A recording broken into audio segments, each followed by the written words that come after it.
In a time when the sky over the American colonies was choked with smoke, fear, and the heavy hand of empire, a young man named James Hartfield lived in a small, forgotten village in Virginia. He was 19, not a soldier, not a fighter, but a writer. Son of a poor farmer, James had ink on his fingers, not gunpowder. He had never held a weapon. His strength was in the letters he wrote for neighbors who couldn't write, and the poems he left on fence posts and in town squares.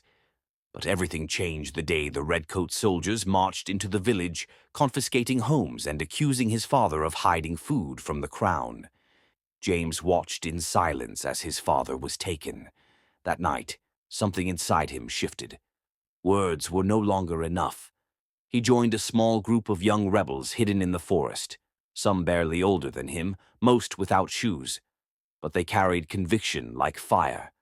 James became their messenger and code writer, smuggling plans and news between towns using simple poems and layered metaphors. Each note was a risk. Each mile he rode, a gamble with death. As the colonies moved toward declaring independence, James continued to fight, not with bullets, but with words sharp as steel. On the night of July 4th, 1776, just hours before the Declaration would be signed in Philadelphia, James was ambushed near a British checkpoint.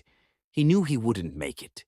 But before he was caught, he knelt beneath a lone oak tree and buried one final letter, addressed not to any general or rebel, but to the one who will someday stand free. Years later, long after the war, that letter was found, sealed, dirt-stained, and weather-worn. Inside, written in his careful hand, "If one day you stand free, know this. It's because thousands stood behind you, who chose not to live safe but to die free. We don't raise the flag to be seen. We raise it because the soil beneath it belongs to us." James never returned home, but his words traveled farther than his feet ever could. In the hearts of many, he became the voice of a revolution that was not just fought with muskets, but with faith, silence, and the power of a pen beneath the stars.